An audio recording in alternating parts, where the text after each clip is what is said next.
Bienvenidos a una nueva edición de Visión Geopolítica, en este caso para hablar de la importancia del papel de la mujer en la paz y en la seguridad mundiales. Hay que tener en cuenta que cada vez más la mujer participa en las Fuerzas Armadas de todo el mundo y, por ejemplo, actualmente Estados Unidos y el Reino Unido han cambiado sus políticas internas para dar acceso a las mujeres militares a todos los puestos, incluidos los de combate de primera línea. Para hablar de este rol tan sumamente importante de las mujeres y, en realidad, un cierto homenaje precisamente a las mujeres que combaten todos los días desde distintos puestos en el exterior y en el interior y hasta dentro de sus casas, para garantizar esta paz y esta seguridad mundiales, contamos con nosotros con 4 mujeres brillantísimas que han hecho un enorme esfuerzo a lo largo de su carrera profesional, incluso de su vida también personal, precisamente para garantizar, como digo, esta paz y esta seguridad. Personas con un altísimo grado de iniciativa, muy dinámicas y que desde luego son todo un ejemplo a seguir por muchas otras personas. Empezaríamos por Marian Caracuel. Marian, bienvenida. Muchas gracias. Marian es actualmente presidenta de la Asociación Española de Diplomados de Seguridad y Defensa y también, muy importante, directora del Spanish Women International Security, una asociación internacional a la que pertenece y que hace un gran esfuerzo precisamente por potenciar el papel de la mujer en estos aspectos tan sumamente trascendentales para todo el mundo. Continuamos con Ivana Gómez. Ivana, bienvenida. Ivana es comandante del Cuerpo Jurídico Militar, concretamente comandante auditora, y además, y aunque nunca citamos las cuestiones personales, en este caso quiero hacerlo y resaltarlo, porque es madre de 4 hijos y a pesar de todo participa en misiones internacionales con un grandísimo esfuerzo personal y familiar. Por otro lado, tenemos con nosotros también a Verónica Domínguez. Verónica es politóloga y analista actualmente en el think tank Artículo 30, también es madre de 4 hijos y además en este caso es esposa de un militar que actualmente está en operaciones. Y nos va a contar también cómo se vive cuando el marido es el que está en operaciones desde casa, ese papel fundamental que, como muy bien dice ella, la misión al final donde se gana realmente es en casa. Verónica, bienvenida. Gracias. Finalmente contamos con nosotros con una brillante analista del Instituto Español de Estudios Estratégicos, Blanca Palacián.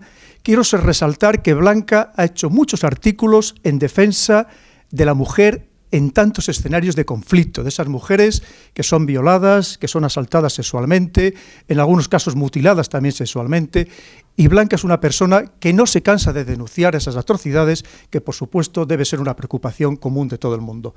Blanca, bienvenida. Vamos a comenzar con la primera pregunta que las hago a todas ellas. Comenzamos por Marian.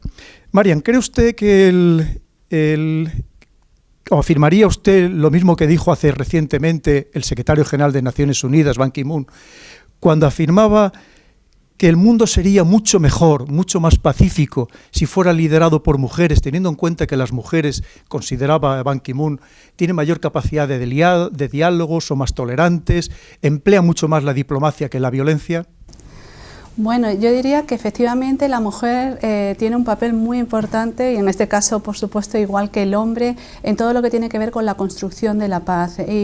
Pero la mujer puede dar un valor añadido y yo creo que en el ámbito fundamentalmente ahora hablando de Naciones Unidas, donde precisamente el año que viene se va a elegir una nueva secretaria general, un nuevo secretario general de Naciones Unidas. Entonces ahora el debate también está en quién debe liderar esta importantísima organización internacional. Y de hecho hay una campaña que se llama She for Secretary General, que también se está apoyando mucho desde las redes sociales para que la próxima secretaria general sea mujer, teniendo en cuenta que de esta manera también se cumpliría un mandato de la resolución 1325 de Naciones Unidas, Mujer, Paz y Seguridad, y es la P, fomentar la participación de la mujer en todos los ámbitos de la sociedad y sobre todo en el ámbito de las decisiones políticas donde pueden jugar un destacado protagonismo. Así es, de hecho ya se baraja un nombre muy concreto que no vamos a citar, pero parece ser que por ahí va esa línea. Muchas gracias, Marian. Ivana, yo le quería preguntar a usted cómo se vive dentro de las operaciones de paz en las que participan los militares. ¿Cómo se vive el papel de una mujer? ¿Cree usted que de verdad la mujer aporta sosiego a esas operaciones, aporta serenidad, aporta tranquilidad, que a lo mejor los hombres lo viven de una manera mucho más desasosegada? Sí, algo de esto. Ahí yo sí creo que la mujer aporta serenidad, aporta otro punto de vista. O sea, la cuestión del del género sí es importante desde el primer momento. En los cuarteles generales, cuando se hace la generación de fuerzas, se recomienda que la masa crítica femenina sea amplia. Se recomienda, ya que esa participación femenina va a ser beneficiosa en la relación con la población local donde se va a desarrollar la operación, el tema de los intérpretes, el tema de, bueno, pues de que haya un adiestramiento de las formaciones para mujeres locales que formen parte de las fuerzas y cuerpos de seguridad del Estado que se está reconstruyendo, que ha sido hasta entonces un Estado fallido y que a partir de ahora, pues si hay una participación femenina superior, puede ayudar a que ese país tenga más cohesión social, una mejora económica, al sostenimiento de la paz. Se persigue también a través de los programas de desarme, de desmovilización y reintegración dentro de la sociedad. O sea que sí que el componente femenino, el valor añadido, como decía Marian, es un valor que aporta a la sociedad bueno, sosiego, serenidad y también pues, para las conversaciones de paz. Tenemos más capacidad de negociación, para los buenos oficios, para intermediar, para después en las conferencias de donantes poder ¿Y cree usted, Ivana, que también son necesarias un gran número de mujeres, especialmente en algunas operaciones de paz, sobre todo para contactar con la población femenina local, donde probablemente si el hombre sería rechazado simplemente por cuestiones culturales o religiosas? Sí, en los estados, bueno, en los países islámicos, efectivamente el tema de, por ejemplo, los médicos militares, se intenta llevar mujeres militares para cuestiones de acercamiento a la población, tanto en vacunación infantil, los aviones que van con ayuda humanitaria, se favorece que sean mujeres las que vayan, para los temas de vacunación, para temas de ginecología, o sea, siempre va a ser más fácil para una mujer acceder a otra mujer en esa situación que para un hombre. También en el tema de las intérpretes femeninas, siempre va a ser más fácil con la población local superar esa barrera del lenguaje y poder obtener realmente las inquietudes sociales que hay en esa comunidad donde se va a desarrollar la operación y tener información y análisis antes de desplegar en ese país, ¿no? Así que yo creo que sí, que el acercamiento de las mujeres es muy importante. Verónica, ¿y cómo se vive una mujer como usted, que además también tiene 4 hijos, si me permite que lo diga, cómo se vive cuando su marido está en operaciones? No tiene que ser fácil. ¿Recibe usted el suficiente apoyo? ¿Cree que debería ser más necesario el apoyo de todo orden, incluido el psicológico, para resistir tantos meses de ausencia de su esposo? Hombre, siempre se puede hacer más. Es verdad que desde España, desde la sección de Psicología de Tierra, las familias recibimos mucho apoyo, por lo menos a priori, cuando se van de misión. Los primeros meses les dan una serie de notificaciones donde tenemos una serie de teléfonos a nuestra disposición. Pero luego bien es cierto que en la historia de España pocos son los que se acercan al área de psicología, bien por cultura, bien por no necesitarlo, o bien porque antes siempre te rodeabas de un ámbito familiar que era en el que te apoyabas. Sin embargo, ahora la situación es muy compleja. Entonces, cuando se van, además, 6 meses sin posibilidad de volver a mitad de esa misión, que creo, bajo mi punto de vista y por lo que he investigado, que eso es un retroceso, se hace muchísimo más difícil. Máximo cuando ahora ya no disponemos como antes de casas militares, sino que estamos en continuo movimiento. A eso le unimos una misión, pues esto crea un complejo para familia, para niños, para los que nos quedamos en casa, que la mayoría somos mujeres, que tenemos que renunciar a nuestro trabajo profesional, que tenemos que renunciar a tu vida personal para hacer doble trabajo, el del padre, el de la madre. En fin, todo se pone bastante más complicado, y luego una pata muy importante, que es el reconocimiento social. Es verdad que la sociedad ya empieza a reconocerlo y te dicen frases como estáis hechas de otra pasta, pues puede que eso sea cierto, pero necesitamos un poco más de ese valor añadido del que hablabais antes, pues un poco más de reconocimiento. La palmadita en la espalda, la verdad es que es muy de agradecer y muy necesaria para nosotras y sobre todo para los niños. Claro. Usted ha mencionado varias veces a los niños, y efectivamente que el padre esté ausente durante 6 meses no tiene que ser sencillo, sobre todo dependiendo de las edades, también dependiendo probablemente de la situación familiar concreta, y probablemente una situación que se da esto de los 6 meses sin posibilidad de venir aquí a hacer un permiso intermedio, pues cuestiones económicas, supongo. pero ¿cómo lo viven los niños? No tiene que ser fácil, sobre todo en unas edades que empiezan ya a comprenderlo, pero que no acaban de entenderlo del todo, que su padre vaya a ayudar a otros niños cuando ellos también entienden que la primera ayuda debería estar en casa. Los niños lo llevan bastante mal. Los mayores ya son capaces de expresar sus sentimientos y lo expresan pues hablándolo. Los pequeños suele haber un retroceso en control de esfínteres, rabietas, vuelta al chupete, de pronto le ven por Skype, no quieren hablar con él. Yo he vivido pues en mi hijo de 5 años pues estar todo el día pegado a la tablet para hablar con su padre. El mayor, sin embargo, pues llegó un momento que no quería hablar con él porque tenía un miedo, realmente era un rechazo de por qué te has ido, lo que está comentando, por qué te has ido si aquí estoy yo, no lo entiendo, por qué te vas, por qué tanto tiempo, por qué tú no te das cuenta que son 6 meses, es mucho tiempo. Para los niños realmente es un golpe bastante fuerte. Además, aquí en España no hay cultura de defensa, con lo cual en el colegio no tienen el apoyo que pueden tener los Estados Unidos. Entonces no tienen al lado a la profesora diciéndole qué orgullo tu padre. Es verdad que yo he tenido la suerte de que mis hijos en su clase sí que se han sentido arropados, tanto por compañeros como por profesores, pero no es lo habitual, no es lo normal y lo han vivido mal. Esta es la misión más larga y más dura para ellos, aunque en tiempo haya sido igual, porque ha sido la misión que más están viviendo el día a día y ahora que va a volver dentro de poco están muy nerviosos, ya están pensando que no van a dormir, qué van a hacer, es decir, ya lo viven con más ilusión. También tuvieron una temporada de tener miedo, aunque les explicas que van a un país donde, bueno, pues no les dices que se están matando ni mucho menos, pero saben que al final su padre es militar, están orgullosos de ello, pero lo viven con miedo de, y a papá le pueden matar y va a matar a los malos y siempre gana él, entonces es verdad que ahí tienes que jugar un poco las palabras, no les vas a mentir, pero tampoco puedes decirles, pues no, mira, pues la situación es bastante más complicada. Para ellos supone una maduración bastante más adelantada que para el resto de niños, no se puede comparar con cualquier otra profesión, porque aunque es verdad que muchos padres se puedan ir durante meses a trabajar, en casi ninguna otra profesión arriesgas tu vida por el bien de los demás. Entonces eso tiene un punto de orgullo para ellos. Hemos contado con el apoyo del colegio en cuanto que ha podido mi hijo mayor explicar en el cole qué hacía su padre y eso ha sido un enorgullecimiento muy grande y desde aquí aprovecho para que eso se pudiera hacer en todas partes, en todos los colegios, porque realmente eso es darle a un niño la autoestima que en España nos falta de cara a nuestras Fuerzas Armadas.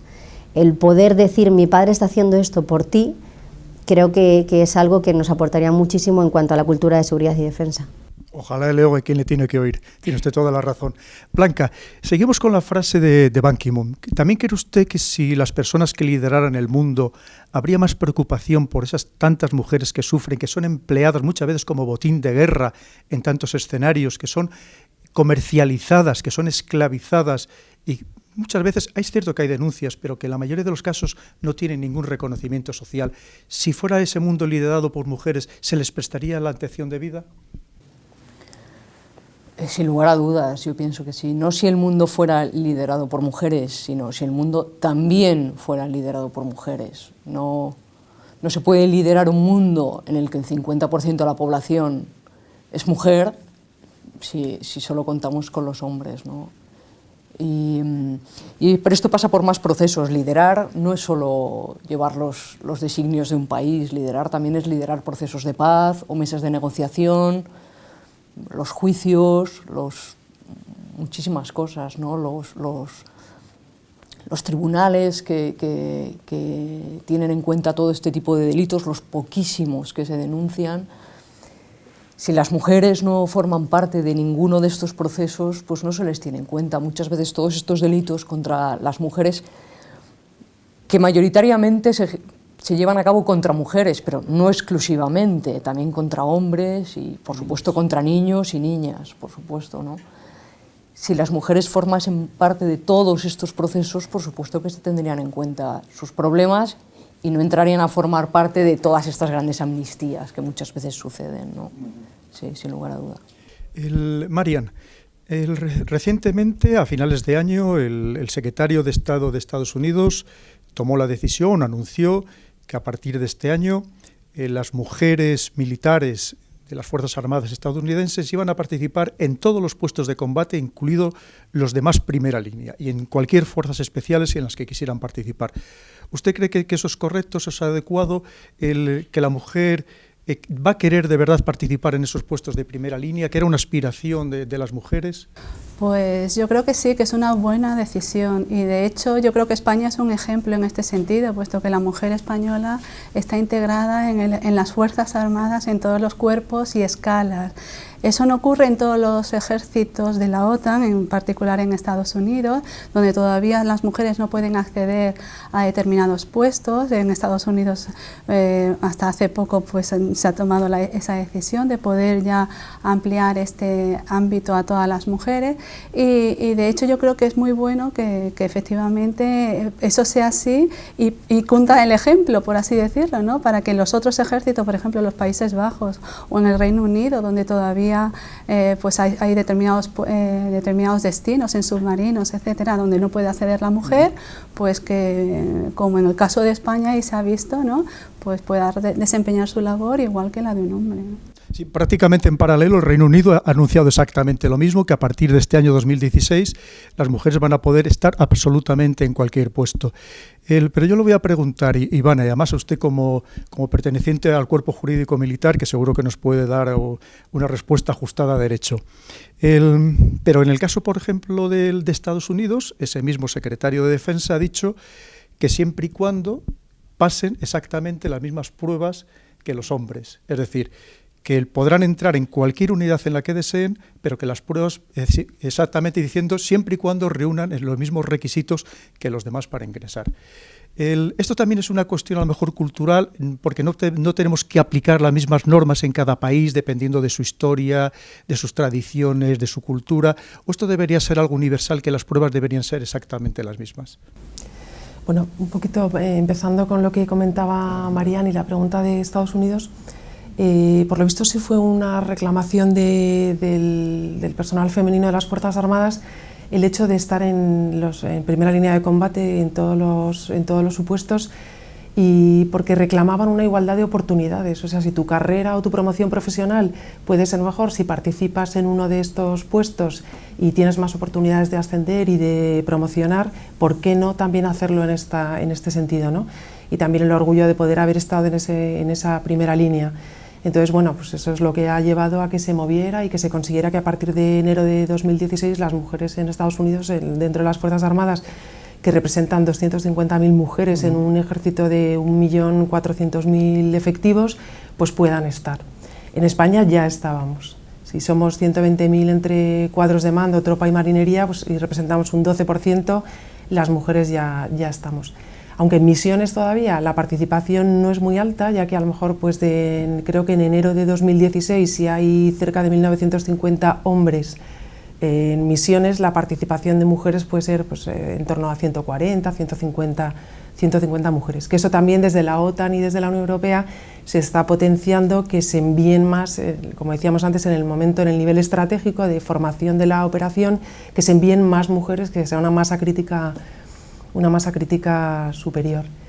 Y la segunda pregunta... Si deberían las pruebas físicas de acceso a cualquiera de las fuerzas, sea fuerzas especiales o fuerzas normales, si deberían ser las mismas o deberían ser diferenciadas para hombres y para mujeres. Yo creo que siempre tiene que haber una pequeña proporción, o una proporción que sea acorde con la constitución física que tienen los hombres y la constitución física que tienen las mujeres, ¿no? En España, de hecho, no son enteramente iguales, sino que hay diferencias en los tiempos y hay diferencias en el número de veces que tienes que realizar un ejercicio, pero entiendo que también es propio de la constitución de hombres y mujeres. O sea, es curioso, por ejemplo, Marian, el ejército noruego, uno de los países más democráticos donde existe mayor igualdad entre mujeres y hombres. Desde el año 1985 las mujeres podían ingresar de manera voluntaria en cualquier puesto, también incluidos también los de combate de primera línea, y hasta ahora, en cambio, no había ingresado ninguna mujer en las fuerzas especiales porque las pruebas son exactamente las mismas. Una solución que han encontrado los noruegos, que no sé si a usted le parecería válida para poderse replicar en otros países, es que lo que han hecho, por ejemplo, es crear la primera fuerza especial del mundo compuesta exclusivamente por mujeres, de Hunter Troop. Es decir, como no podían ingresar por esas diferencias físicas con las fuerzas especiales del normales o de los hombres, pues han creado unas fuerzas especiales exclusivamente para mujeres. ¿Cree usted que eso puede ser una solución? Y pensando en el país más democrático que existe en el mundo. Pues yo con todos mis respetos al sistema noruego, no creo que sea oportuno crear unidades diferenciadas, masculinas o femeninas, ¿no? Y voy a poner un ejemplo. Y además tú me lo podrás confirmar si es así o no, porque yo recuerdo cuando estaba estudiando el tema de la resolución 1325 de Naciones Unidas, pues en Estados Unidos se creó los Female Engagement Teams en Afganistán, ¿no? De tal manera que solamente serían mujeres las que se preocupan. Y esa no es la cuestión, tenemos que estar integrados en todos los sentidos, ¿no? Y el otro día, leyendo un artículo también muy interesante de una capitán de infantería de marina, ¿no? En el tercio de la Armada en San Fernando, ella estaba muy contenta y por supuesto orgullosa a la hora de realizar un ejercicio multinacional con los colegas de Estados Unidos y de otros países, porque efectivamente es una unidad de élite donde precisamente en Estados Unidos pues no se da esta oportunidad, el equivalente, ¿no? En todos los Marines. Entonces yo creo que es bueno, evidentemente yo creo que hay diferencias biológicas entre el hombre y la mujer, y siempre y cuando se establezca unos criterios determinados para alcanzar unos objetivos, una preparación, etcétera, que sean asumibles, ¿no? por ambos sexos, pues entonces yo creo que se podría establecer cierta diferencia para poder facilitar, entre otras cosas, la presencia de la mujer en las Fuerzas Armadas, que es muy importante, y sobre todo animar a aquellas a las que le tengan esta vocación a que vean que puedan desarrollar su carrera profesional en todos los ámbitos, porque las Fuerzas Armadas, como dice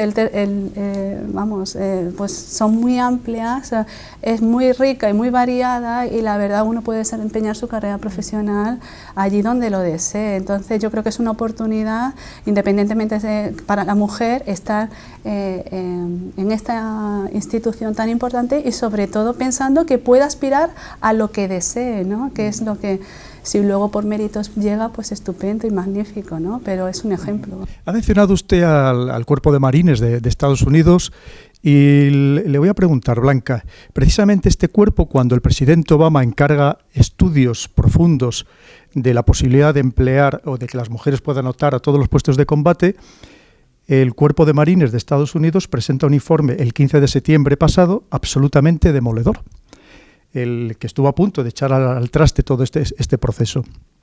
Es cierto que luego fue un empeño personal del presidente Obama. Este informe decía básicamente 4 cosas. La primera es que consideraba que las unidades mixtas compuestas por hombres y mujeres eran menos eficaces en combate, fíjese lo que les estoy diciendo. Lo siguiente, que las mujeres en combate tenían el doble de probabilidades de resultar heridas que los hombres. No sé cómo habían sacado este estudio. El tercero, que las mujeres eran menos precisas con las armas ligeras, con pistolas y fusiles en combate. Y finalmente, que tenían menos capacidad, algo que para los marines es esencial, que es uno de sus pilares, de extraer a un compañero herido del escenario de combate en caso de que hubiera sido efectivamente pues, abatido por el adversario. ¿Cree usted que ese informe podría replicarse en otros países del mundo? O una vez más simplemente estamos hablando de culturas, estamos hablando de tradiciones que probablemente no tienen parangón o no se podrían aplicar en otros países, en otros lugares. Bueno, el caso americano es muy importante, yo creo, ¿no? Y el ejemplo que nos dan los americanos es muy importante esencialmente por la cantidad por el tamaño de su ejército y por su participación en conflictos armados, ¿no? Seguramente más que muy superior al ejército noruego. Entonces yo creo que no hay que desdeñar lo que hagan los americanos, que eso es lo que va a hacer Reino Unido, ¿no? Ya ha dicho que seguramente ellos vayan detrás de toda esta apertura norteamericana. Lo que sí que es cierto es que casi todas las supuestas pruebas de que la incorporación de la mujer a todos los puestos, especialmente en los problemas que hubo para su aceptación en submarinos o en puestos de combate, todas las supuestas pruebas de que no era adecuada la presencia femenina pues no tienen base científica ninguna, ¿no? Con respecto a submarinos se hablaba de que el ambiente era más negativo para la mujer, se habló también de hacer submarinos exclusivamente femeninos, ¿no? Y pintarlos de rosa. Bueno, eso evidentemente simplemente era una broma. Y respecto a los puestos de combate hoy en día, que ya no hay frente y retaguardia tan claro, pues la demanda norteamericana ha venido de ahí, de mujeres que de facto estaban en primera línea de combate, pero no tenían ni el reconocimiento, ni el salario, ni las medallas ad hoc. También se habla mucho, aparte de lo que tú dices de este informe, se habla mucho de que las unidades mixtas, la cohesión no es igual. Bueno, pues en Irak y en Afganistán ha quedado muy claro científicamente y estadísticamente que esto no es cierto y que también las mujeres también portean compañeros heridos. Yo creo que el error está en pensar en hombres y en mujeres. Yo creo que y además yo todas las mujeres militares que he conocido, con distintos empleos, todas dicen, sí, yo soy uno más, ¿no? Una vez que estás ahí en harina, nadie mira si eres hombre o eres mujer, todos somos compañeros, ¿no? Entonces la distinción tiene que estar en lo que el puesto requiera. Si el puesto requiere que yo haga 100 abdominales, pues me tienen que exigir 100 abdominales. Si el puesto solo requiere 80, que se nos exijan 80 a todos, ¿no? Entonces yo creo que una mujer que forma parte de un cuerpo de élite, pues seguramente ha demostrado con creces que es capaz de transportar a un compañero herido. Y si no, su lugar no es ese, pero ni el de esta mujer, ni el de aquel hombre que tampoco pudiera, ¿no? No tiene base científica y yo creo que tal y como se están desarrollando los hechos y la apertura de todos los ejércitos nos lo está demostrando, ¿no? Verónica, nos acaba de decir Blanca algo muy interesante, que al final lo que deberíamos pensar es en personas. Es decir, quizás ese será el momento que hayamos alcanzado la verdadera igualdad, cuando ya no se hablen de hombres y mujeres, lo mismo que no se habla del que tiene el pelo rizado, lo tiene liso, el que lo tiene moreno, el que es rubio. ¿Cree usted que de verdad ese será el momento en el que, saltándonos esta norma inicial de que había que tratar de manera desigual a los desiguales, realmente seamos todos iguales porque seamos simplemente personas? Sí, efectivamente. Además, hay el lema de las Fuerzas Armadas, al menos del Día de las Fuerzas Armadas, siempre dice, Fuerzas Armadas somos todos. Por tanto, yo creo que en el momento en el que nos dejemos, apartemos nuestra condición sexual, me parece que será cuando lleguemos a la plena igualdad y que se podrá también emplear de la misma manera que lo estábamos comentando antes, para el que se quede en casa, bien sea él o bien sea ella, porque dadas las circunstancias actuales de la incorporación de la mujer a las Fuerzas Armadas, también son hombres los que se tienen que quedar en casa cuando ella sale de misión. Es verdad que hay desacuerdos en cuanto a quién le afecta más. Los estudios dicen que afecta más cuando se va la madre para los niños, y que la madre lo pasa peor, la mujer militar lo pasa peor en el terreno que si es el hombre es militar. Pero bueno, aparte de eso, lo que está claro es que al final el mundo está construido, como ha dicho antes Blanca, por hombres y mujeres, y la verdadera igualdad va a ser cuando lleguemos todos al mismo objetivo, sabiendo nuestras limitaciones y nuestras diferencias, que gracias a Dios las tenemos, que si no sería todos homogéneos, pues tampoco sería bueno. Marian, a partir del mes de junio de este año, Noruega, y seguimos con el ejemplo porque es un país muy paradigmático, va a imponer el servicio militar obligatorio para las mujeres, algo también absolutamente pionero en toda Europa. ¿Cree usted que este es un camino a seguir? Porque eso lo que hace es que todo el mundo, todas las personas, participen activamente en la comunidad, ya no solamente en las Fuerzas Armadas o en la defensa, en la seguridad, en la comunidad, que consideren que no solo tienen derechos, sino también obligaciones, empezando precisamente por la defensa de su país? Bueno, yo creo que esa decisión que ha tomado Noruega es muy respetable, pero yo siempre prefiero que cada país siga su propio modelo, ¿no? En España ya sabemos nuestro modelo, cuál es el modelo de las Fuerzas Armadas. Tenemos una Fuerza Armada completamente profesionales, lo que no significa que civiles o militares podamos trabajar juntos por nuestra defensa, ¿no? Y en este caso hago mención al artículo 30 de la Constitución española, que precisamente aboga por eso. Si tú has dicho antes que te has referido al Día de las Fuerzas Armadas, también en virtud del artículo 30 de la Constitución, pues también los civiles tenemos mucho que aportar.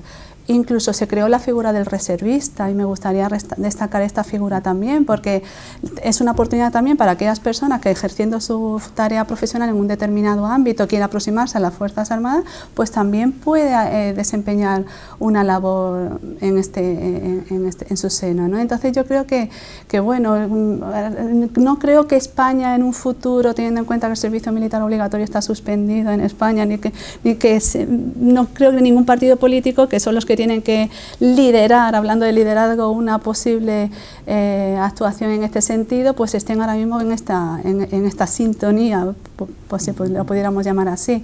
Pero en cualquier caso yo creo que en la defensa nacional pues se puede trabajar desde muy diversos ámbitos y cada uno podemos aportar si realmente lo queremos, si realmente queremos para entre todos hacer un país mejor, ¿no? Pues sí.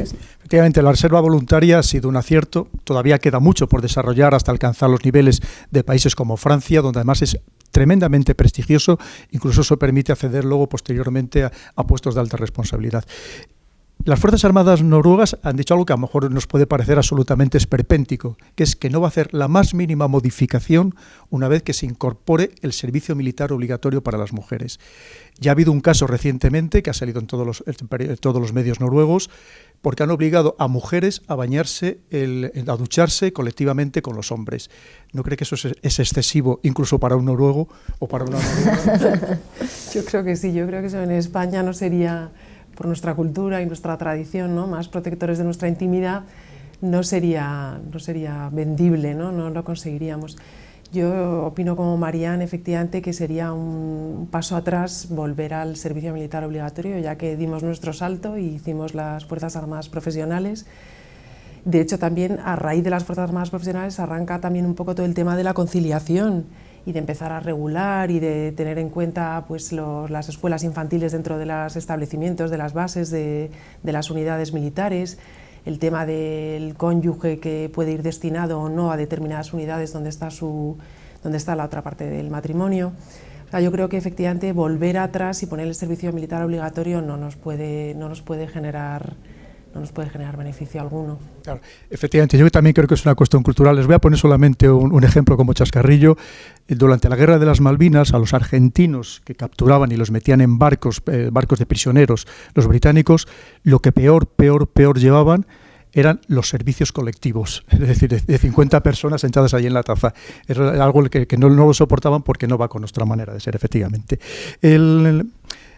Verónica, lo mismo que ahora mismo hay psicólogos que van a las operaciones y que realizan una atención permanente al personal allí desplegado, ¿cree usted que debería haber una atención también permanente hacia las parejas, sea hombre o mujer, que se quedan aquí en territorio nacional, una vez más, porque si esa familia se destruye, se desmorona psicológicamente, que puede ser, lo que estamos haciendo es que repercuta directamente en el personal que tenemos allí desplegado? Sí que lo creo, y de hecho, una vez que hablas con Tierra, que es con quien yo más trato he tenido, ellos están a tu disposición. La cuestión a analizar es por qué en España no se acude a ese servicio. Es verdad que va con nuestra cultura, nosotros no somos como los americanos, aquí nos hacen terapias, pero bueno, tal vez sea cuestión de dar una vuelta y utilizar pues a lo mejor las magníficas instalaciones que tienen casi todos los acuartelamientos, donde se puede hacer un poco más de vida social con todos los militares. Ya no tanto en Madrid, porque es verdad que Madrid al ser una ciudad más grande, al final cada uno vive un poco en su casa o está rodeado de tus propios amigos, pero cuando te vas a otra ciudad, a otra provincia, es más sencillo tal vez que desde ahí esos psicólogos pudieran estar más en contacto con nosotros, de tal manera que sobre todo los padres supiéramos cómo enfrentarnos a lo que padecen nuestros hijos en diferentes etapas, porque si no sabes un poco del tema, por mucho que ellos te digan, lo que te dicen es muy poquito, con lo cual es muy difícil realmente interpretar qué le está pasando a tus hijos o qué te está pasando a ti, porque no es menos cierto que esto es muy duro, son 6 meses. Antes no era así. Hay mucha gente que dice que se han reducido se han aumentado las misiones de 4 a 6 meses y se han quitado los permisos por una cuestión de eficacia. No es verdad, es una cuestión económica. Yo sé que esto me lo van a rebatir mucha gente, pero yo sé que es muchísimo más fácil organizar 2 salidas de 6 meses que 3 salidas de 4 meses. pero si lo que queremos es unas Fuerzas Armadas eficaces y eficientes, tienen que estar íntegras también desde su punto de vista psicológico, y está clarísimo que 15 días, una semana de permiso ayudan no solamente a las familias, que es un soplo de aire fresco tremendo, sino también para ellos. Yo no he hablado con ningún militar y he hablado con muchos para llevar a cabo la investigación de todos los empleos, tropas, mandos. Ninguno me ha dicho que es genial no volver a casa. No estamos diciendo que estamos todas unas familias lloronas y que queremos que vuelva a casa por Navidad. No, simplemente estamos pidiendo algo que hacen los países de nuestro alrededor. Lo hace Dinamarca, lo hace Portugal, lo hace Italia. Dinamarca no nos podemos comparar con ellos porque, bueno, tienen otro tipo de sistema, sobre todo otra economía. Pero la propuesta que yo ya he escuchado en varios ámbitos es que el militar que quiera se le permita venir y que él mismo se lo pague. Algunos dicen que esto va en contra de la igualdad, porque el que no pueda pagárselo, pues estamos ahí teniendo un poco de problema. Pero es verdad que cuando están fuera cobran unas dietas extra, pues la propuesta es que con esas dietas extra pudieran volver a casa el que quisiera, o que nos faciliten a nosotros, en fin, que al final querer es poder. Y de esa manera estaríamos también formando a la persona íntegramente, incluido su punto de vista psicológico. Es un soplo de aire fresco, yo creo que es algo que va a hacer avanzar mucho a nuestras Fuerzas Armadas y que va a ayudar también a las familias, porque no olvidemos que las Fuerzas Armadas se encuentran ahora con un problema, que están aumentando los problemas psicológicos leves, graves, los divorcios, y no por una cuestión de que el divorcio sea una cosa muy normal en nuestra sociedad, que también, sino porque aguantar una misión 6 meses pues es muy duro. O sea, no me voy a echar flores, pero es que esto no es una tarea sencilla. Entonces, si podemos intentar entre todos poner un poco de algodones, pues yo creo que favorecerá sobre todo la eficacia y eficiencia de esa misión, que llevamos desde el año 89 de misión. Entonces, que hayamos retrocedido en esto no tiene ningún sentido cuando los países a nuestro alrededor, ninguno o casi ninguno ha quitado los permisos a mitad de misión. Sobre todo tiene usted razón que hay misiones y misiones. No es lo mismo empezar una misión que ya una misión consolidada. Claro. No es lo mismo estar viviendo una tienda de campaña que en un barracón o en un contenedor, que es más llevadero. Y no es lo mismo, evidentemente, estar en una misión verdaderamente de paz o muy relacionada con la paz que en otras menos relacionadas con la paz que te están bombardeando todos los días. Tiene usted toda la razón. Blanca, nos decía antes, Marian, que en la Constitución hablaban de que el español, españoles y españolas, tiene no solamente el deber, sino también el derecho de defender a España. Concretamente, ahora mismo en Francia se está barajando la posibilidad de crear en la metrópoli, porque ya lo tenían en ultramar, un servicio militar voluntario para hombres y para mujeres, entre otras cosas, para evitar a esos jóvenes que muchas veces no saben qué hacer en estas grandes bolsas que se han creado en esos guetos de los barrios periféricos de las grandes ciudades, para darles la oportunidad de consolidarse verdaderamente como ciudadanos y que están haciendo algo por su país. Entre otras cosas, el éxito que han conseguido de reinserción laboral de estos jóvenes en ultramar ha sido de casi el 80%. ¿Cree usted que esto debería ser aplicable o podría ser aplicable en otros países, de tener ese servicio militar voluntario tanto para hombres como para mujeres? Entonces, ¿la diferencia con el ejército profesional sería únicamente la duración temporal? Sí. En este caso. Hombre, me parece una propuesta interesante. No olvidemos que cuando existía la mili, en España, por ejemplo, mucha gente volvía con un oficio que no tenía anteriormente. Amén de que el simple hecho de convivir con gente de toda España, pues daba cierta cohesión nacional que quizá hoy en día no nos vendría mal, ¿no? El hecho que saliera una persona de Badajoz y conociera gente de toda España. Yo creo que podría ser muy interesante. Entiendo que, bueno, eso es muy caro. Eso es caro, ¿no? Una cosa menor que tienen los franceses, cuando los franceses quitaron el servicio militar obligatorio, establecieron se llama curso de ciudadanía, que son unas jornadas, muy pocas jornadas, que se tienen que cumplir antes de los 18 años de edad para ser considerado ciudadano.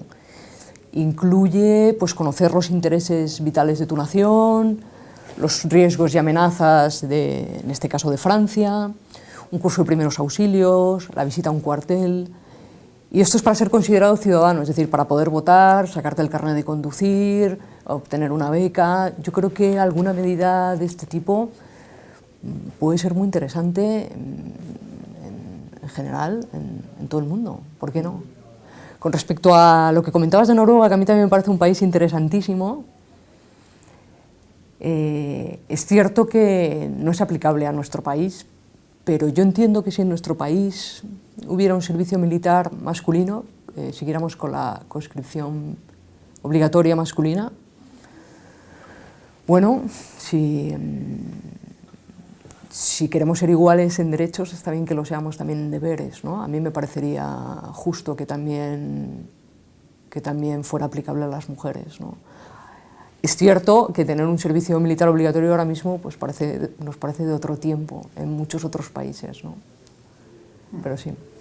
¿Cree usted, Iván, usted que ha estado en operaciones, es decir, en Afganistán y en Turquía, en la frontera con Siria, es decir, en sitios verdaderamente activos, ¿cree usted que la mujer, muchas veces la mujer militar extranjera, es bien recibida en estos países? Le comento, recientemente leí una revista estadounidense, militar, que contaba una suboficial estadounidense, contaba que había sufrido muchísimo, que había llorado mucho, porque muchas veces cuando iba a atender a mujeres afganas y le preguntaban, empezaban a dialogar, y las mujeres afganas le preguntaban, ¿y tú estás casada? Sí. ¿Y tienes hijos? Sí. Y le preguntaban, ¿y qué haces aquí? Y dice, si tienes hijos, tú eres una mala madre que no estás cuidando de tus hijos. ¿Eso no es tremendamente frustrante que haya personas a las que se les va a atender, se les va a intentar mejorar su modo de vida y que reaccionen de ese modo tan negativo? Sí, tiene que ser dura esa situación, pero yo creo que la labor que se hace o que hacemos las mujeres que participamos en los contingentes es superior a poder sufrir ese momento de frustración. De hecho, allí en Afganistán había una unidad de la Guardia Civil española que hacía monitorización y adiestramiento de población local de nuestra región, que era Herat, y entraban dentro de la base para ser instruidos para formar parte de las fuerzas y cuerpos de seguridad del Estado. Se pretendía siempre que hubiera muchas mujeres locales que formaran parte de este grupo que entraba en la base a ser adiestrado. Conseguimos una, y la que conseguimos además, cada vez que venía y retornaba a su hogar, pues bueno, sufría malos tratos, pero malos tratos que bueno, pues tenía siempre una rotura en el mismo sitio del cuerpo. Entonces ella, cuando se le superaba esa rotura, pues volvía a entrar a la base. Entonces cuando volvía a salir y el marido tenía conocimiento de que ha estado adiestrándose con tropas internacionales y tal, le volvía a romper la misma fractura. Llegó un momento en que nos dimos cuenta que volver o intentar localizar a esta mujer para que volviera y desarrollara lo que ella quería, que era formar parte de las fuerzas y cuerpos de seguridad del Estado de Afganistán, pues iba a ser casi para nosotros más frustrante ver cómo un día pues, podría hacer cualquier cosa con esa mujer, ese hombre, ¿no? Entonces, bueno, pues, sí, la frustración, nosotras vamos a desarrollar una labor que yo creo que muchas veces es productiva, es muy exitosa, desde todos los puntos de vista, desde la gente que va participando en células, que entra y sale de la base, que está en contacto con la población local, que tiene conocimiento de cómo funcionan entre ellos, de quién es el que domina los comités que tienen ellos particulares en su localidad y tal. Siempre es mucho más beneficiosa la actuación que el despropósito que te pueda generar una situación, una experiencia negativa, ¿no? Yo creo que las mujeres tenemos un valor añadido en los contingentes y que lo podemos transmitir a esas mujeres que forman parte de esa población local, que en el futuro pueden formar parte de las instituciones que ese país va a crear y tal, y pueden aportar más. Pueden formar parte incluso, como decía antes Blanca, de los tribunales que van a enjuiciar los delitos que haya habido, de los nuevos crímenes de guerra, ¿no? Desde el Estatuto de Roma de la Corte Penal Internacional de 1998, que se dio entrada, se codificó y se tipificó los crímenes de guerra, y entre ellos los crímenes de violencia sexual, como era la prostitución forzada, los embarazos forzados, la esclavitud sexual. Bueno, pues que después haya mujeres formando parte de esos tribunales que puedan enjuiciar esos delitos, esas agresiones que se han cometido por una parte de la población contra mujeres, en la mayoría de las ocasiones, dado que todos los conflictos armados tienen una importante carga de violencia sexual, pues que haya mujeres formando parte de esos tribunales, pues también es muy reconstituyente y es algo muy beneficioso para esa para esa sociedad nueva. Muchas gracias. Yo, si me permite, sí, por favor. ya que ya he hablado del importante papel que juegan las mujeres en los contingentes y en esas células, a mí me gustaría también resaltar el importante papel que pueden jugar las mujeres y rendir tributo, si me permite, a la única mujer que ha sido comandante de una fuerza de Naciones Unidas a nivel estratégico, ¿no? Que en Chipre precisamente, ¿no? Y entonces te das cuenta que ella misma resaltaba que estando previamente había estado destinada en Irak, en otros destinos en Irak, en Afganistán, antes de llegar a Chipre, ella se daba cuenta que como mujer, como tú decías, podía llegar al 100% de la población. O sea, por supuesto, a la hora de tratar con la población local no le decían vete a un lado para tratar con las mujeres, ¿no? Porque precisamente, entonces eso da un gran valor al papel que desempeña la mujer a todos los niveles, estratégico, operacional también y táctico. Y el tema de la formación me parece muy relevante y precisamente yo creo que España es pionera también en este sentido, ¿no? Cómo ha potenciado todos los aspectos de formación en el ámbito en cuestiones de género, ¿no? En operaciones, ¿no? Y es muy importante ver cómo gracias a ese esfuerzo que nació con una iniciativa bilateral con los holandeses precisamente, pues se ha llegado a plasmar a nivel europeo y también estableciendo una mayor cooperación con otros países de otras regiones, por ejemplo con África, ¿no? En particular. Entonces te das cuenta que poquito a poco a través de la formación, la educación, el compromiso en el teatro de operaciones, pues hace que entre todos se pueda ir construyendo un mundo más, sin lugar a dudas, más justo. Blanca, ha hablado Ivana de la violencia sexual, pero también hay violencia sexual dentro de las propias Fuerzas Armadas de algunos países. ¿Cómo se puede permitir que naciones, según informes que hay, como Estados Unidos o Canadá, exista un número tan abultado de acusaciones de violaciones, incluso violaciones en grupo? Es que no hay mecanismos de denuncia, no hay observatorios de la mujer, no hay mandos que se responsabilicen de eso que está sucediendo dentro de su unidad y que al contrario muchas veces lo intente tapar. ¿Por qué sucede ese tipo de actos, tanto desde el punto de vista cultural como del punto de vista grupal de estas unidades militares? Bueno, yo creo que el tema está en que no existe tolerancia cero ante este tipo de actuaciones, ¿no? Y yo creo que esto es muy cultural, ¿no? No es lo mismo el problema que tienen el ejército norteamericano con este tema, que tiene unas tasas altísimas de violaciones y de otro tipo de abusos entre sus propias filas, que el que tengan las Fuerzas Armadas españolas, que en esto y en muchísimas otras cosas son absolutamente ejemplares, ¿no? Yo creo que cada vez están saliendo más los casos a la luz. Todos sabemos que los medios de comunicación son un poder y por aquí yo creo que encontraremos soluciones. La presencia de la mujer es positiva en este sentido también.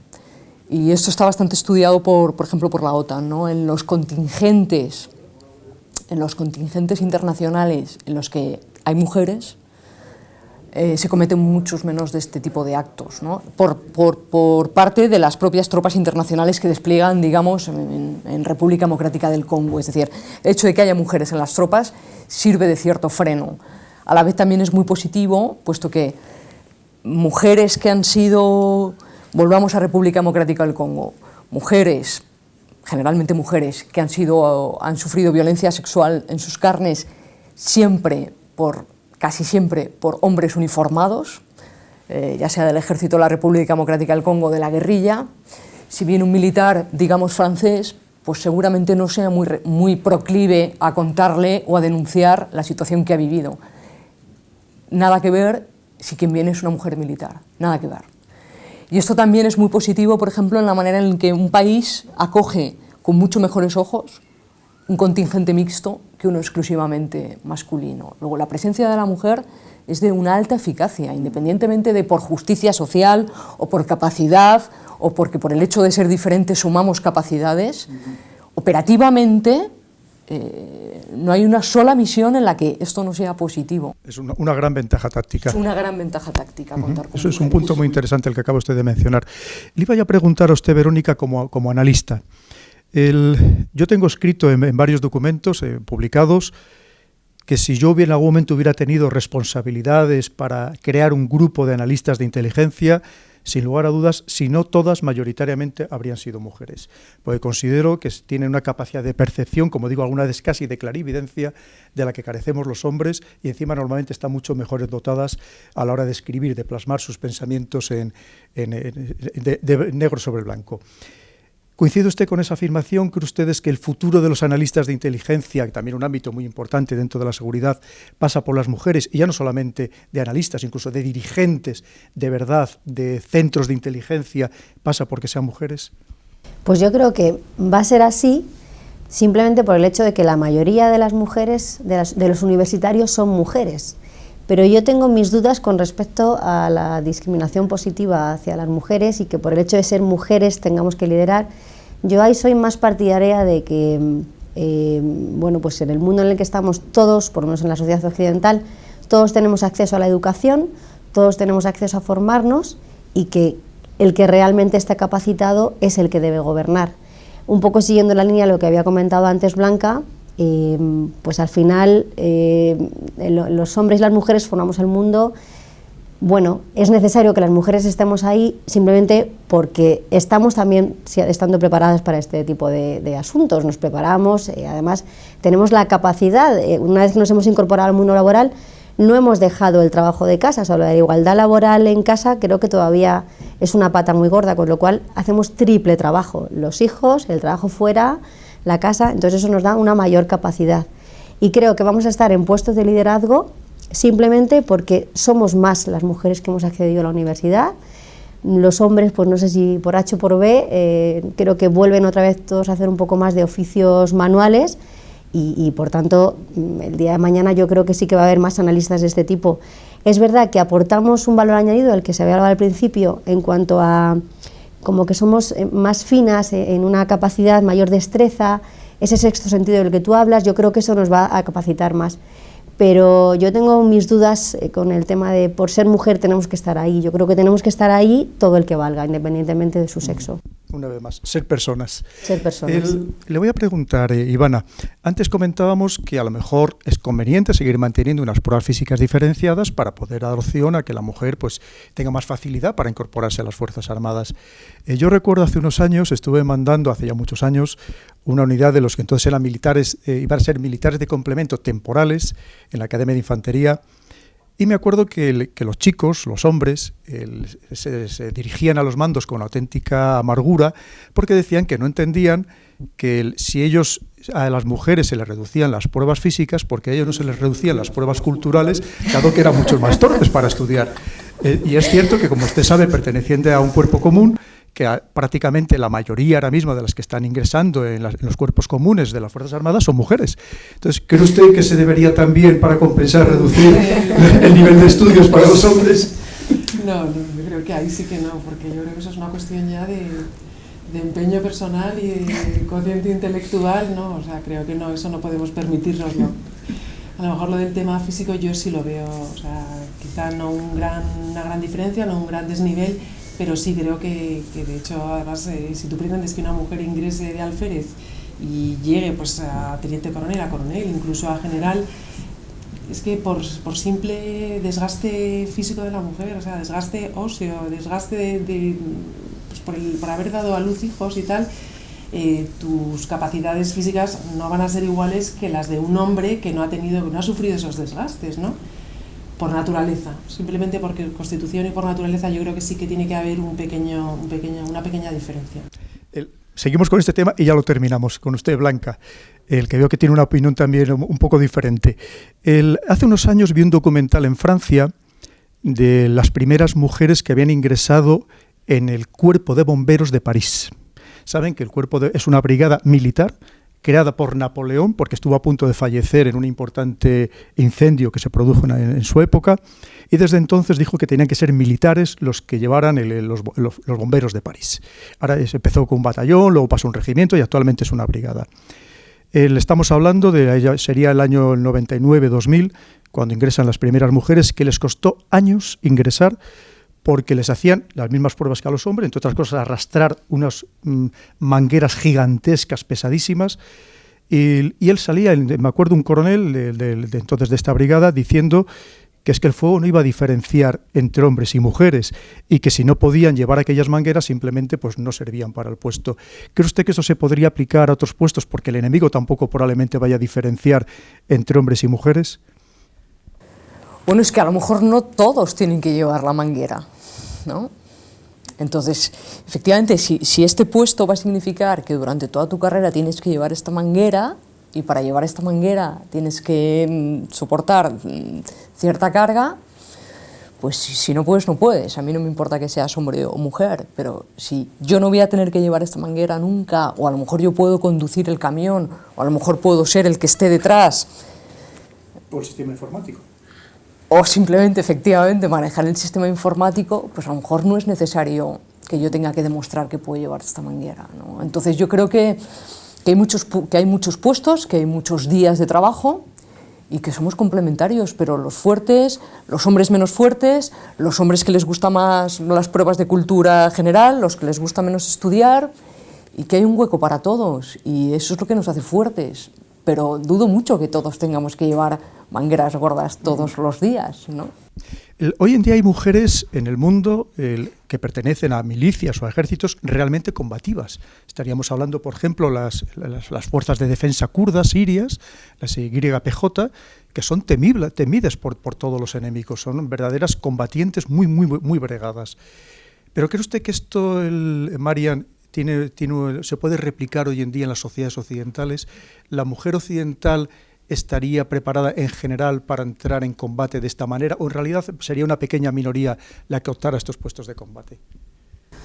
Bueno, pues pienso que entrar en puestos de combate, la mujer, ¿te refieres en los ejércitos occidentales? En los ejércitos occidentales? Pues yo creo que todo depende de la misión también, ¿no? Nosotros en Occidente tenemos unos ejércitos donde cada país además regula su participación en misiones internacionales de diversa manera, ¿no? Entonces, dependiendo de cada ejército, cada país y la legislación que aplique, ¿no? Pues yo creo que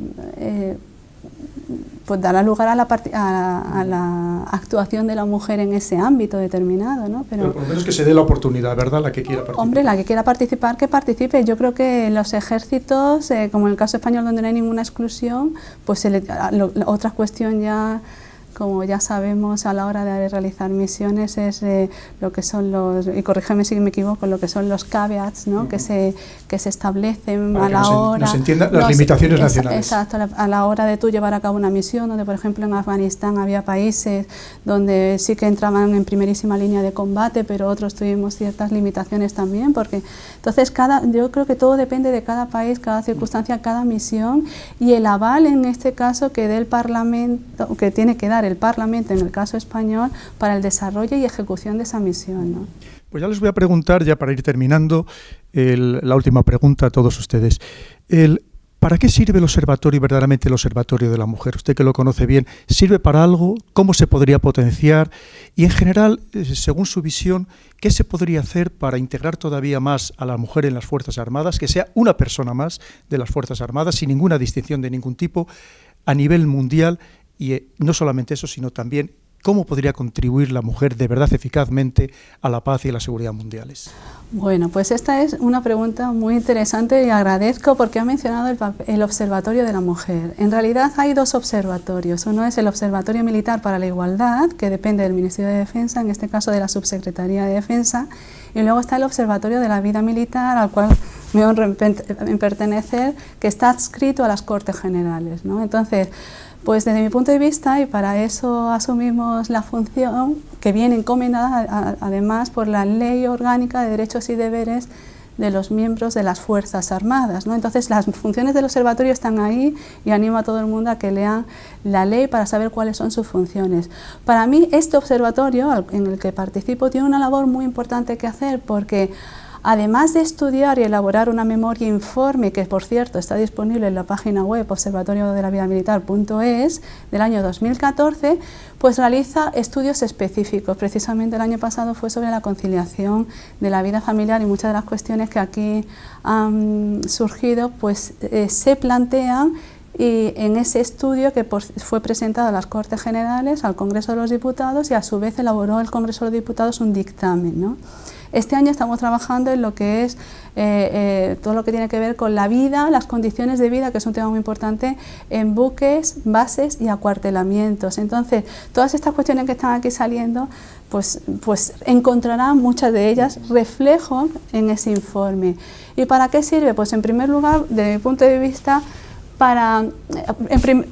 primero para nosotros mismos, para los integrantes del observatorio, porque estamos apreciando pues todas aquellas inquietudes, sensibilidades que individualmente tienen incluso los miembros de las Fuerzas Armadas, porque podemos visitar unidades, podemos saber qué es lo que esperan de su propia carrera profesional, de su promoción profesional, de su formación militar, etcétera. Y por otro lado, yo creo que en la medida en que contribuye a divulgar todo lo que es la vida militar, pues también hace una labor de sensibilización, de concienciación, y muy importante porque está dirigido al Parlamento, ¿no? Y entonces, teniendo en cuenta que es allí donde debe ser, pues, la sede de nuestra soberanía nacional, que mejor que puedan realizar esa labor de asesoramiento y apoyo que también nos pide la propia ley que hagamos en relación a estos temas, ¿no?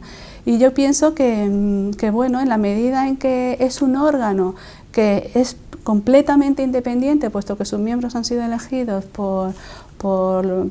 además elegidos por el Congreso de los Diputados o por el Senado y por mayoría absoluta, o sea que por eso digo, es un honor, pero además es una responsabilidad, porque eso significa que tenemos que durante los próximos 3 años ya, porque somos elegidos para 5 años, pues estar pendiente de todas estas inquietudes, plasmarlas en un informe, y animo a todo el mundo que lo quiera consultar, pues que lo lea, porque se realizan recomendaciones importantes que esperemos que en la nueva etapa legislativa en la que ahora comienza, pues se pueda plasmar en algunas de las recomendaciones que nosotros formulamos. ¿Y qué pasos quedarían por dar todavía, Marian, en su opinión?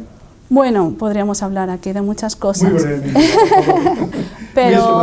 pero desde el punto de vista orgánico se podrían decir muchas cosas, lo cual obviaré, pero es muy importante que el Parlamento, el Congreso y el Senado pues tome parte de esas recomendaciones y digan, vamos a hacer, por ejemplo, una ley integral sobre la movilidad geográfica, que por cierto es del año 99, y desde entonces pues ha evolucionado mucho el papel de los ejércitos y la Armada, de las Fuerzas Armadas, y tiene que hacer una ley integral, por ejemplo, de la movilidad geográfica, que tanto afecta tanto a oficiales, suboficiales, tropa y marinería, ¿no?, a la hora de poder llevar a cabo todas esas misiones. Muy bien. Pero es un buen ejemplo, porque hay muchas recomendaciones, sí, y si nos hacen caso a todas estaríamos muy contentos. ¿Y usted cómo lo ve, Ivana? ¿Qué queda todavía, qué pasos quedan por dar para que la mujer de verdad se sienta plenamente integrada en las Fuerzas Armadas, o ya en España no hace falta dar ninguno más? Yo creo que en España normativamente la igualdad ya es material y formal. O sea, yo creo que ya está recogido, y además estamos sujetos al mismo régimen disciplinario, estamos sujetos a las mismas normas, tenemos los mismos medios de conciliación, los mismos reglamentos en aspectos de vacaciones, de asuntos propios, salario, de días, del salario. O sea, en ese aspecto creo que ya la igualdad está conseguida. Efectivamente, el número parece que se ha estancado un poco, el 12%, 13% de participación de mujeres parece que se ha estancado, y también el número de mujeres de efectivos que salen a misiones internacionales.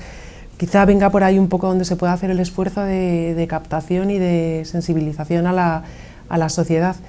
Pero yo me he sorprendido porque también últimamente he recibido varias llamadas de hijas de amigos, de conocidos y tal, que me estaban preguntando pues cómo se puede acceder a las Fuerzas Armadas. Así que yo creo que ha dicho usted una cosa muy interesante, Ivana, que tenemos que subrayar, que efectivamente cuando se habla tanto de desigualdad salarial en general en el mundo civil, yo creo que aquí se ha alcanzado una igualdad que probablemente no tenga parangón en ningún otro empleo, es decir, igualdad absoluta en todos los órdenes, como usted bien ha dicho, y yo creo que es importante también que lo subrayemos.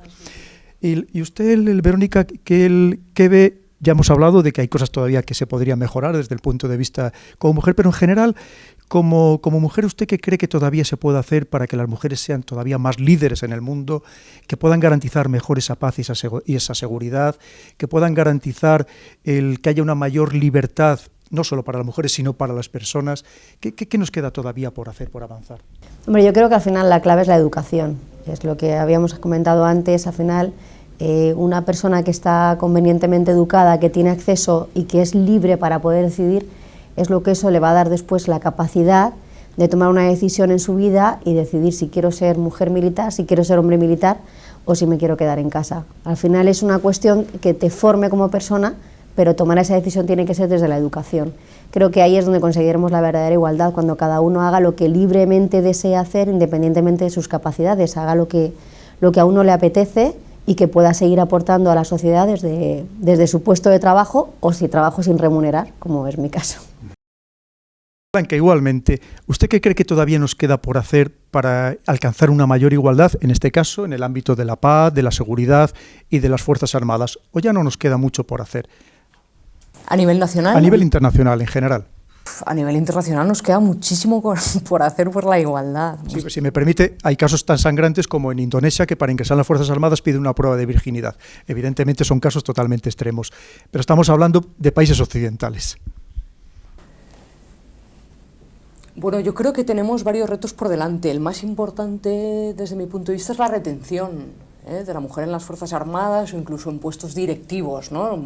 Simplemente, ya que estamos hablando de liderazgo, no pensemos solo en los ejércitos, ¿no? Sino cualquier profesión demandante, cualquier profesión voraz, que se llaman, pues entra en colisión con la profesión más voraz que hay en el mundo, que es la familia. Y entonces, si una persona, Verónica, no puede dedicarse al 100% a dos profesiones voraces, o Ivana, o Marian, o yo, o tú, entonces ahí o la sociedad pone ayudas, o la persona en cuestión, persona, hombre o mujer, ha de escoger si quiero dedicarme al 80% a la profesión voraz que es la familia, o me quiero dedicar a un 80% a la profesión voraz que es mi profesión, pero milagros no se pueden hacer, los días para nadie tienen más de 24 horas. Pero evidentemente también en Occidente queda mucho que hacer por la igualdad. Ojo que a mí me gusta mucho aclarar el tema de la igualdad. Yo soy defensora orgullosa de la desigualdad. Somos diferentes, ¿no? Antes había un eslogan que yo creo que era contra el racismo que decía somos diferentes, somos iguales. Yo creo que esto es muy aplicable a las diferencias entre hombres y mujeres. Somos diferentes, viva la diferencia. Somos iguales en derechos, ¿no? Seamos iguales. Blanca, Verónica, Ivana, María, muchísimas gracias. Como ven ustedes, una vez más, lo hemos hablado siempre, con libertad, con independencia, con seriedad, con rigor, con opiniones dispares, pero en cualquier caso siempre homenajeando a esas mujeres, como estas brillantes mujeres que tenemos ahora mismo entre nosotros, que están defendiendo el valor de la mujer para la paz y la seguridad desde puestos directivos, como es el caso de Marian y de Blanca, desde misiones en primera línea de combate, como ha sido el caso de Ivana, o mujeres en la retaguardia tan importante que apoyando a sus maridos que están en primera línea de combate, todas ellas haciendo un papel excepcional. De nuevo, darles a ustedes las gracias por seguirnos, por vernos y por oírnos, y hasta el próximo programa. Muchas gracias.